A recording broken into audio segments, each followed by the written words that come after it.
ओम शांति। आज 19 जनवरी 2024 आज की साकार मुरली रंगीन बड़े बड़े अक्षरों में पढ़ें, सुने और मंथन करें। आज की मुरली का सार, मीठा मीठा बाबा कहते, मीठे बच्चे सदा खुशी में रहो और दूसरों को भी खुशी दिलाओ। खुशी दिलाओ। कैसे मिलेगी खुशी? जब वो बाबा से अपना वर्षा लेगा। ये है सब पर कृपा करना। दुनियावी खुशी दिलाना कृपा करना नहीं है, ये है रूहानी कृपा करना। किसी को भी रास्ता बताना, ये सबसे बड़ा पुण्य है। प्रश्न, सदा खुश मिजाज कौन रह सकते हैं? खुश मिजाज बनने का साधन क्या है? खुश मिजाज, मिजाज माना स्वभाव, व्यवहार। और खुश मिजाज बनने का साधन, तरीका क्या है? उत्तर, सदा खुश मिजाज वही रह सकते हैं जो ज्ञान में बहुत होशियार है। दुनिया की कितनी साधन प्राप्त हो जाए, कितनी सुविधाएं प्राप्त हो जाए, कितना सब कुछ प्राप्त हो जाए, उसके बाद भी वो खुश मिजाज होना जरूरी नहीं है। परंतु जिसको ये ज्ञान समझ में आ गया, जो हुआ अच्छा हुआ, जो हो रहा है अच्छा हो रहा है, और जो होगा अच्छा होगा, कुछ खराब हुआ ही नहीं, होगा नहीं, चिंता से मुक्त, खुश मिजाज रहेगा। खुश मिजाज वही रह सकता है जो ज्ञान में बहुत होशियार हैं, जो ड्रामा को कहानी की तरह जानते हैं। ड्रामा को कैसे जानते हैं? कहानी की तरह। कि संगम पर बाबा आकर हमें पढ़ाते हैं, फिर हम देवता बनते हैं, धीरे धीरे पतित बनते हैं, फिर बाप आकर पढ़ाते हैं। सब आत्माएं एक्यूरेट अपना पार्ट बजा रही, किसी के पार्ट में कोई गलती नहीं। ड्रामा हु बहु रिपीट। सिमरण करते हैं, याद रहता है उनको, रटना नहीं है, उनको याद रहता है। कोई भी एक्ट पर कोई गलती नहीं देखते। क्यों क्या का क्वेश्चन उनकी बुद्धि में नहीं आता, क्योंकि आया तो खुशी क्यों किया।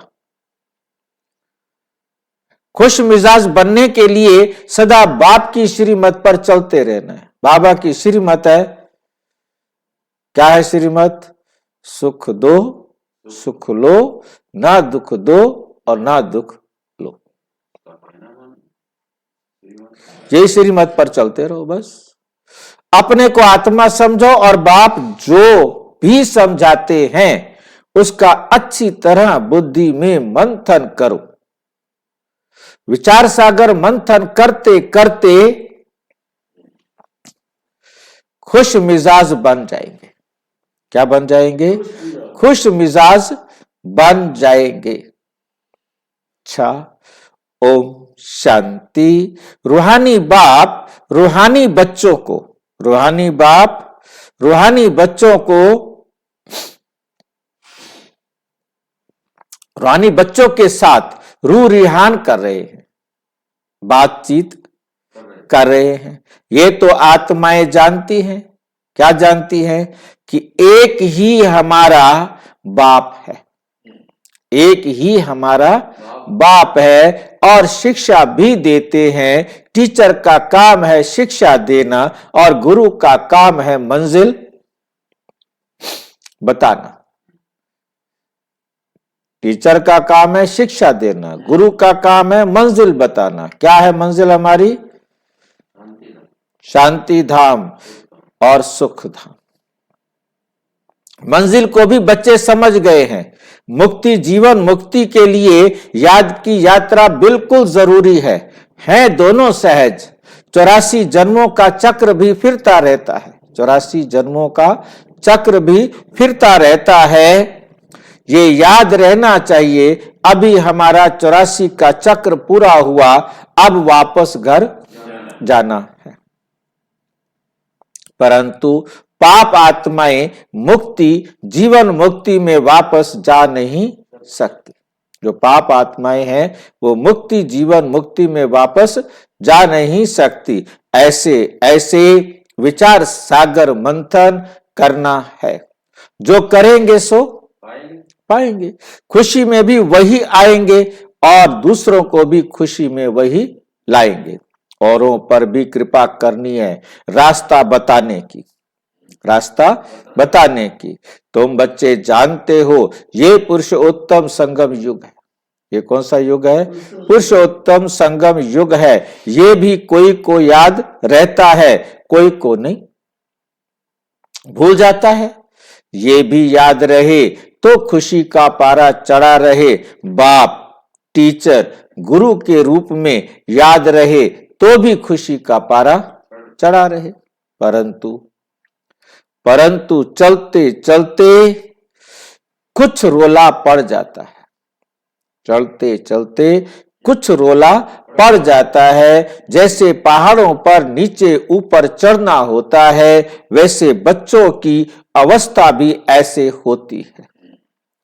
कोई बहुत ऊंच चढ़ते हैं, फिर गिरते हैं तो आगे से भी जास्ती गिर पड़ते, आगे से भी जास्ती गिर पड़ते हैं। की कमाई चट हो जाती है, भल कितना भी दान पुण्य करते हैं, परंतु फिर पुण्य करते करते अगर पाप करने लग पड़ते हैं तो सब पुण्य खत्म हो जाते हैं। सबसे बड़ा पुण्य है बाप को याद करना, बाप को याद करना। याद से ही पुण्य आत्मा बनेंगे। अगर संग के रंग से भूल करते जाएं तो आगे से भी जास्ती नीचे गिर जाते, फिर वे खाता जमा नहीं रहेगा, ना घाटा हो जाएगा। क्या हो जाएगा? ना माना घाटा, कमी, मतलब खाता जमा नहीं होगा तो घाटा होगा, या तो जमा होगा या माइनस होगा। पाप का काम करने से ना हो जाता है। जो आपने पुण्य का काम किया और फिर पाप का काम कर दिया तो माइनस हो गया ना। बहुत पाप का खाता चढ़ जाता है। मुरादी संभाली जाती है। मुरादी क्या होता है? जो दुकानदार होते हैं, जो कमाई हुई है उसको संभालते हैं, भी आज क्या कमाई हुई, क्या फायदा हुआ, क्या घाटा हुआ। बाप भी कहते हैं तुम्हारा खाता पुण्य का था, परंतु पाप करने से वो 100 गुना हो जाता है और ही घाटे में आ जाएंगे, और ही घाटे में आ जाएंगे। पाप भी कोई बहुत बड़ा कोई हल्का होता है। काम है बहुत बड़ा, क्रोध है सेकंड नंबर, लोभ है उनसे भी कम। सबसे जास्ती काम वश होने से जो जमा हुआ वे ना हो जाता है, वे ना हो जाता है। फायदे के बदले नुकसान हो जाता है। सतगुरु का निंदक ठोर ना पाए, बाप का बनकर फिर छोड़ देते हैं। क्या कारण हुआ? क्या कारण हुआ? अक्सर करके काम की चोट लगती है। यह है कड़ा दुश्मन, उनका ही बुत बनाकर जलाते हैं। क्रोध लोभ का बुत नहीं बनाएंगे, ना क्रोध का ना लोभ का, इनका बुत नहीं बनाएंगे। काम पर ही पूरी जीत पानी है। काम सबसे बड़ा शत्रु है, इस पर जीत पानी है, तब जगत जीत बनेंगे। बुलाते भी हैं कि हम जो रावण राज्य में पतित बने हैं हमको आकर पावन बनाओ। गाते तो सब हैं पतित पावन, हे पतितों को पावन बनाने वाले सीताओं के राम आओ। परंतु अर्थ नहीं समझते, परंतु अर्थ नहीं समझते हैं। ये भी जानते हैं कि बाप जरूर नई दुनिया स्थापन करने आएंगे, परंतु बहुत टाइम देने से घोर अंधियारा हो गया है। क्योंकि लाखों वर्ष कह दिए ना, इसके कारण उनके जीवन में चारों तरफ क्या लगता है, घोर अंधियारा हो गया है। ज्ञान और अज्ञान है ना, एक है ज्ञान और दूसरा क्या है, अज्ञान। अज्ञान है भक्ति, अज्ञान है भक्ति। जिसकी पूजा करते हैं उनको जानते ही नहीं, उनको जानते ही नहीं, तो उनके पास पहुंचेंगे कैसे? जिसको जानते नहीं उनके पास पहुंचेंगे कैसे? इसलिए दान पुण्य आदि निष्फल हो जाता है। दान पुण्य आदि सब क्या हो जाता है, निष्फल हो जाता है। करके कुछ अल्पकाल के लिए कागविष्ठा के समान सुख मिलता है, बाकी तो दुख ही दुख है। अब बाप कहते हैं माम एकम याद करो, तो तुम्हारे सब दुख दूर हो जाएंगे। अब देखना है हम कितना याद करते हैं। अब देखना क्या है, कितना याद करते हैं। जो पुराना खत्म हो नया जमा हो, कोई तो कुछ भी जमा नहीं करते। सारा मदार है याद पर। याद बिगर पाप कैसे मिटे अथवा पाप कटे? पाप तो बहुत है, जन्म जन्मांतर के हैं। इस जन्म की जीवन कहानी सुनाने से कोई जन्म जन्मांतर के पाप कट नहीं जाएंगे, सिर्फ इस जन्म की हल्काई हो जाएगी। बाकी तो मेहनत बहुत करनी है। मतलब बाबा कहते तुम सारी कहानी मुझे बता दो, जो तुमने इस जीवन में पाप कर्म किए हैं, तो आधा माफ हो जाएगा। आधा माफ कैसे हो जाएगा कि उसके बाद आप कोई काम करेंगे नहीं, क्योंकि जो कर चुके वो तो लेना पड़ेगा, उससे तो कोई बचा नहीं सकता। परंतु अब आपसे क्योंकि सेल्फ रियलाइज हो गया कि ये कर्म गलत है, मुझे नहीं करने, तो आप आज रुक जाएंगे ना। इतने जन्मों का जो हिसाब किताब है वो योग से ही चुकतू होने वाला है। विचार सागर विचार करना चाहिए कि हमारा योग कितना है, हमारा योग कितना है। हमारा जन्म सत्य युग के आदि में हो सकेगा? जो हम बाबा की याद पर चल रहे हैं, क्या हम उसके आधार से इस लायक बने हैं कि हम सतयुग के पहले जन्म में आ जाएं? सोचना है क्या कमी है, उस कमी को हम अपने जीवन से निकालें। जो बहुत पुरुषार्थ करेंगे वही सतयुग के आदि में आएंगे, जन्म लेंगे। वो छिपे नहीं, छिप नहीं सकते। सब तो सतयुग में नहीं आएंगे, पिछाड़ी में जाकर थोड़ा पद पा लेंगे। अगर पहले आते भी हैं, मान लो शुरू में आ भी गए, तो नौकरी करेंगे, दो दास नौकर चाकर बनेंगे, और बाद में आगे वाले जन्मों में जाकर के होशियार या अमीर बन जाएंगे। ये तो कॉमन बात है समझने की। इसलिए बाप को बहुत याद करना है। तुम जानते हो कि हम नई दुनिया के लिए विश्व का मालिक बनने आए हैं। जो याद करेंगे उनको जरूर खुशी रहेगी। अगर राजा बनना है तो प्रजा भी बनानी पड़े। प्रजा नहीं बनाएंगे तो राजा कैसे बनेंगे? नहीं तो कैसे समझेंगे कि हम राजा बनने वाले हैं? जो सेंटर खोलते हैं, सर्विस करते हैं, उनकी भी कमाई होती है, उनको भी बहुत फायदा मिलता है, उनको भी उजूरा मिल जाता है। कोई 3-4 सेंटर भी खोलते हैं ना, जो जो करते हैं उनका हिस्सा तो आता है ना। मिलकर माया के दुख का छप्पर उठाते हैं तो इसमें कंधा सब देते हैं, तो सबको उजूरा मिलता है। जो बहुतों को रास्ता बताते हैं, जितनी मेहनत करते हैं उतना ऊंच पद पाते हैं। उनको खुशी बहुत होती है, दिल जानती है हमने कितनों को रास्ता बताया, कितनों का उद्धार किया। सब कुछ करने का समय तो यही है ना, खान पान तो सबको मिलता ही है, कोई तो कुछ भी काम नहीं करते, कोई तो कुछ भी काम नहीं करते हैं।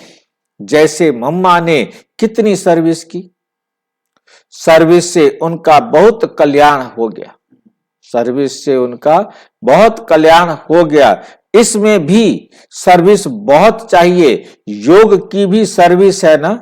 कितने डीप डायरेक्शन मिलते हैं, कितने डीप डायरेक्शन मिलते हैं, रहते हैं। अभी तो आगे चलकर क्या क्या पॉइंट्स निकलेंगी, दिन प्रतिदिन उन्नति होती जाएगी, नई नई पॉइंट्स निकलेंगी। जो सर्विस में तत्पर रहते हैं वो झट पकड़ लेते हैं, जो सर्विस नहीं करते उनकी बुद्धि में कुछ बैठेगा नहीं। बिंदी रूप कैसे समझे, तुम कोई से पूछो आत्मा कितनी बड़ी है, आत्मा का देश काल बताओ तो कभी नहीं बता सकते, आत्मा का साइज नहीं बता सकते, आत्मा का देश काल नहीं बता सके। और क्या हम बता सकते? भाई शरीर जो है छोटा बड़ा है, क्या आत्मा भी छोटी बड़ी होती है? नहीं, बिल्कुल नहीं। रूप एक जैसा, एक आत्मा का साइज चाहे परमात्मा का साइज चाहे कोई भी आत्मा है, सबका साइज बराबर है और वो सबसे सूक्ष्म है, और जिसको हम इन आंखों से तो क्या दुनिया के किसी भी दूरबीन से नहीं देख सकते, इतनी सूक्ष्म है, साइज बराबर है, परंतु गुण और कर्तव्य सब आत्मा का पार्ट अलग अलग है। मनुष्य परमात्मा का नाम रूप देश काल पूछते हैं, तुम आत्मा का पूछो तो मूझ जाएंगे कि तुम आत्मा का बता दो तो हम परमात्मा का तुम्हें बता देंगे। नहीं तो तुम आत्मा का समझ लो तो परमात्मा का भी तुम्हें समझ में आ जाएगा। बिना खुद को जाने खुदा को आप जान नहीं सकते, पहले खुद को जानो फिर खुदा को जान सकेंगे।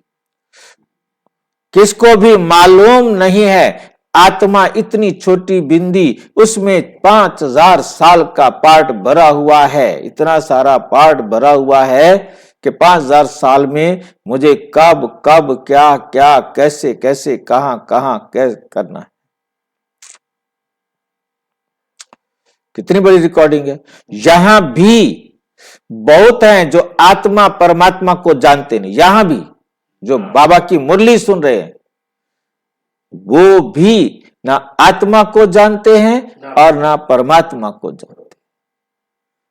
जो आज की डेट में भी शिव बाबा के इस चित्र को देखकर योग लगाते हैं वो परमात्मा को नहीं जानते। ये बात करेक्ट है, लेकिन भाई सामने तस्वीर है उसको ध्यान तो जाता ही जाता है, करो कितना भी आंख बंद कर लो। नहीं, देखिए देखिए ध्यान जाए, परंतु ये याद रखना है कि ये परमात्मा नहीं है, ये परमात्मा नहीं है, परमात्मा है परमात्मा की श्रीमत। भाई जितने तीर्थ स्थान बने हैं, जिनकी पाठ पूजा करते हैं, वो आस्था उसी के नाम से करते हैं ना। वो पत्थर है, अब वो है तो पत्थर, लेकिन उसको मान रहे हैं। इसी को तो बाबा ने क्या कहा, अज्ञानता। बाबा भी तो बड़ा चालाक है ना, वो पहले बता के आया है, मुरली की शुरुआत करते हुए बता के आया है, भक्ति मना अज्ञानता, कि जो कुछ वो कर रहे हैं वो जानते नहीं कि हम किसकी भक्ति कर रहे हैं, क्या पूजा कर रहे हैं, तो क्यों कर रहे हैं, ये क्या है। अब हम भी वही भक्ति कर रहे हैं तो फिर हमारे में ज्ञान कब आएगा, हमें ये बात समझनी है। पर चित्र तो एक ठीक है। अभी टाइम तो बहुत शॉर्ट हो गया है। ये अभी जो अयोध्या में राम का जो हो रहा है प्राण प्रतिष्ठा, इसमें कितने संत, कितने साधु और कितने ब्राह्मण उच्च कोटि की सारे ही जो हमारे त्याग में भाई मेरे सारे बेचारे भगति तो है, अज्ञानी तो हैं। ये राम कोई भगवान थोड़ा है, राम की मूर्ति रख रहे हैं, ये कोई भगवान थोड़ा है। चल आपसे क्वेश्चन करूंगा, आज तो टाइम हो गया, कल पूछूंगा। सिर्फ विकारों का संन्यास किया है, ये भी वे भी कमाल है। सन्यासियों का धर्म अलग, ये ज्ञान तुम्हारे लिए है। बाप समझाते हैं तुम पवित्र थे फिर अपवित्र बने, अब फिर पवित्र बनना है। तुम ही 84 का चक्कर लगाते हो, दुनिया में जरा भी इन बातों को नहीं जानते। ज्ञान अलग, भक्ति अलग है। ज्ञान चढ़ाता है, भक्ति गिराती है। तो रात दिन का फर्क हो गया ना। भक्ति के कारण सारी दुनिया क्या हुई है, गिरती आई है। मनुष्य बल कितना भी अपने वेदों शास्त्रों की अथॉरिटी समझते हैं, परंतु जानते कुछ भी नहीं। तुमको भी अभी मालूम पड़ा है, तुम्हारे में भी नंबर वार है। भूलने कारण ही खुशी गुम होती है, नहीं तो अथाह खुशी होनी चाहिए। बाबा से तुमको ये वर्षा मिल रहा है, बाबा साक्षात्कार करा देते। बाबा साक्षात्कार करा देते हैं, परंतु साक्षात्कार किया, श्रीमत पर नहीं चले तो फायदा ही क्या। भाई यहां आए, मुरली सुनी, चले नहीं तो फायदा क्या। बाप को दुख में सिमरण करते हैं, बाप को कहते हैं लिबरेटर, हे राम, हे प्रभु कहते हैं, परंतु वे कौन है जानते नहीं। भक्ति में कोई ऐसे नहीं कहते कि अपने को आत्मा समझ, बाप को याद करो, बिल्कुल नहीं। अगर कहते होते तो परंपरा चला आता, तो परंपरा चला आता, भक्ति तो चली आती है ना। भक्ति अथाह है, ज्ञान है एक। भक्ति अथाह है, ज्ञान है एक। मनुष्य समझते हैं भक्ति से भगवान मिलेगा, पर तो कैसे, कब, ये नहीं जानते। कैसे, कब, ये नहीं जानते। भक्ति कब शुरू होती है, कौन जास्ती भक्ति करते हैं, ये कोई नहीं जानते। क्या इतना 40,000 वर्ष और भक्ति करते रहेंगे। वो कहते हैं अभी 40,000 साल पड़े हैं, क्या हम 40,000 साल तक भक्ति करते रहेंगे। एक तरफ मनुष्य भक्ति कर रहे हैं, दूसरी तरफ तुम ज्ञान पा रहे हो। मनुष्य से कितना माथा मारना पड़ता है, इतनी प्रदर्शनी करते हो, फिर भी निकलते कोटों में कोई। कितनों को आप समान बनाकर ले आते हैं, सच्चे सच्चे ब्राह्मण कितने हैं, ये हिसाब अभी निकाल नहीं सकते। ये हिसाब अभी निकाल नहीं सकते। बहुत झूठे बच्चे भी हैं, बहुत झूठे बच्चे भी हैं। ब्राह्मण लोग कथा सुनाते हैं, बाबा गीता की कथा सुनाते हैं। शिव बाबा गीता की ये कथा सुनाते हैं, वो तो पता नहीं कौन कौन सी कथाएं सुनाते हैं। तुम भी सुनाते हो, यथा बाबा तथा बच्चे। बच्चों का भी काम है सच्ची सच्ची गीता सुनाना। शास्त्र तो सबके हैं, वास्तव में जो भी शास्त्र आदि हैं वे सब हैं भक्ति मार्ग। वे सब क्या हैं, भक्ति मार्ग के। ज्ञान का पुस्तक एक ही गीता है, गीता है माई बाप। गीता है माई बाप। बाप ही आकर सबकी सदगति करते हैं, मनुष्य फिर ऐसे बाप की ही ग्लानि करते हैं। शिव बाबा की जयंती है हीरे तुल्य। शिव बाबा की जयंती है हीरे तुल्य। ऊंचते ऊंच बाप भगवान ही सदगति दाता है, बाकी और किसी की महिमा कैसे हो सकती है। देवताओं की महिमा करते हैं, परंतु देवता बनाने वाला एक बाप ही है। हमारा कंस्ट्रक्शन भी होता है तो डिस्ट्रक्शन भी होता है। बहुत है जो कुछ समझा नहीं सकते, तो स्थूल काम करो। मिलिट्री में सब काम करने वाले होते हैं। कहा भी जाता है पढ़े के आगे अनपढ़े को भरी ढोनी पड़े।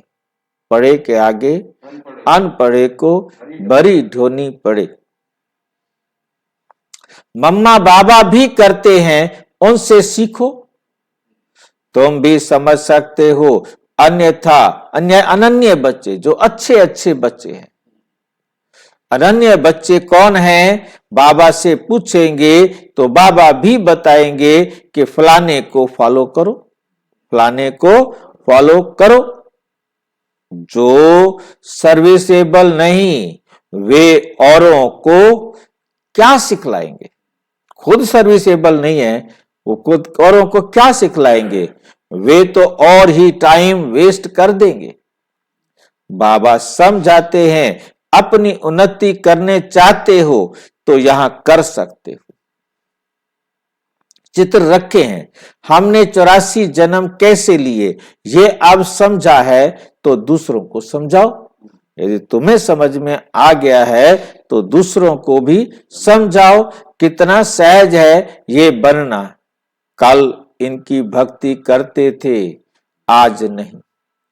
नॉलेज मिल गई, ऐसे बहुत आकर नॉलेज लेंगे। जितना तुम सेंटरों का जास्ती घेराव डालेंगे तो बहुत आकर समझेंगे।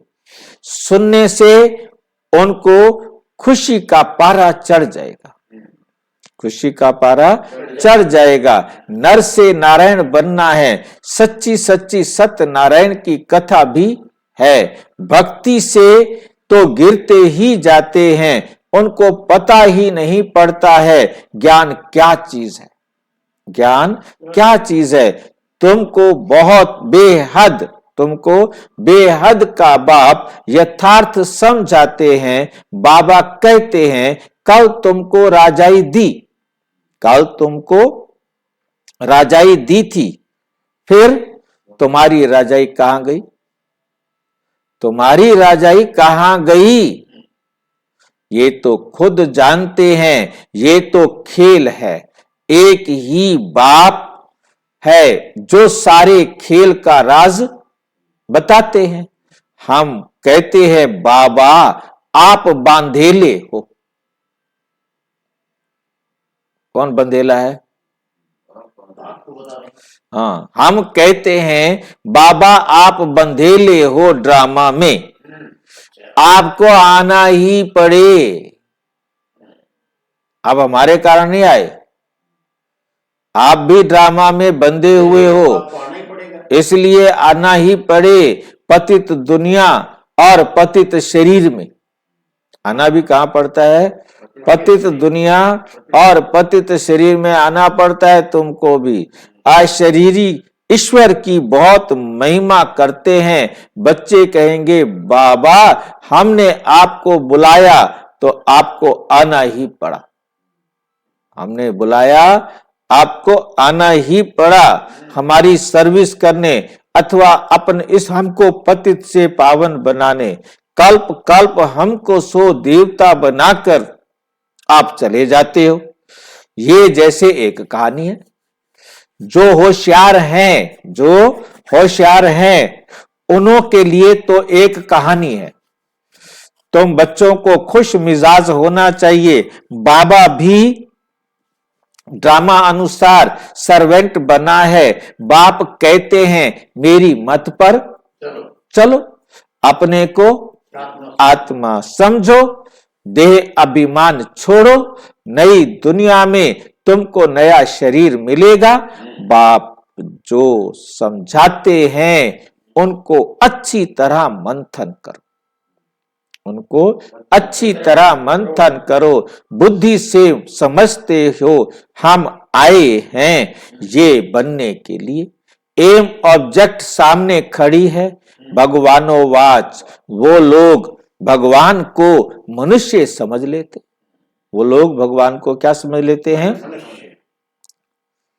या निराकार कहते हैं, तो हम आत्माएं भी सब निराकार हो। शरीर लेकर पाठ बजाती हो, शरीर लेकर पाठ बजाती हो, बाबा भी पाठ बजाते हैं। जो अच्छी सर्विस करेंगे उनको ही निश्चय होगा। हम माला का दाना अवश्य बनेंगे। नर से नारायण, नर से नारायण बनना है। भगवान पढ़ाते हैं तो अच्छी तरह पढ़ना चाहिए, परंतु माया का ऑपोजिशन, माया का ऑपोजिशन बहुत होता है। माया तूफान में लाती है। माया क्या करती है? तूफान में लाती है। अच्छा, मीठे मीठे सिक्की लदे बच्चों प्रति माता पिता बाप दादा का याद प्यार और गुड मॉर्निंग। रूहानी बाप की रूहानी बच्चों को नमस्ते। हम रूहानी बच्चों की रूहानी बाप दादा को नमस्ते नमस्ते नमस्ते। धारणा के लिए मुख्य सार नंबर 1, विचार सागर मंथन कर अपार खुशी का अनुभव करना। औरों को भी रास्ता बताने की कृपा करनी है, कृपा करनी है उन पर को रास्ता बताने की। संग के रंग में आकर कोई भी पाप कर्म नहीं करना है। माया के दुखों का छप्पर उठाने के लिए मिल करके कंधा देना है। सेंटर्स खोल अनेकों के कल्याण के निमित्त बनना है। वरदान, अपने बोल की वैल्यू को समझ उसकी इकोनॉमी करने वाले महान आत्मा भव। जैसे महान आत्माओं को कहते हैं सतवचन महाराज, जो कथा सुनाते हैं वो कहते हैं सतवचन महाराज। तो आपके बोल सदा सत वचन अर्थात कोई ना कोई प्राप्ति कराने वाले वचन हो। ब्राह्मणों के मुख से कभी किसी को श्रापित करने वाले बोल नहीं निकलने चाहिए। इसलिए युक्ति युक्त बोल और काम का बोल, बोल की वैल्यू को समझो। शुभ शब्द सुख देने वाले शब्द बोलो। हंसी मजाक के बोल नहीं बोलो। बोल की इकोनॉमी करो तो महान आत्मा बन जाएंगी। स्लोगन, यदि श्रीमत का हाथ सदा साथ है तो सारा ही युग हाथ में हाथ देकर चलते रहेंगे। यदि श्रीमत का हाथ सदा साथ है तो सारा ही युग हाथ में हाथ देकर चलते रहेंगे। व्यक्ति साइलेंस द्वारा डबल लाइट फरिश्ता स्थिति का अनुभव करो। फरिश्ता स्थिति का अनुभव करो। जैसे लाइट के कनेक्शन से बड़ी बड़ी मशीनरी चलती है, आप सभी हर कर्म करते कनेक्शन के आधार से स्वयं भी डबल लाइट बन चलते रहो। जहां डबल लाइट की स्थिति है वहां मेहनत और मुश्किल शब्द समाप्त हो जाता है। अपने पन को समाप्त कर ट्रस्टीपन का भाव और ईश्वरीय सेवा की भावना हो तो डबल लाइट बन जाएंगे। अच्छा, ओम शांति। और विस्तार से जानने के लिए प्रजापिता ब्रह्मा कुमारी ईश्वरीय विश्वविद्यालय के किसी भी सेवा केंद्र पर संपर्क करें। और यदि कोई प्रश्न है तो 9213106986 पर केवल टेलीग्राम करें। 9650692270 पर केवल व्हाट्सएप करें, फोन नहीं। ओम शांति।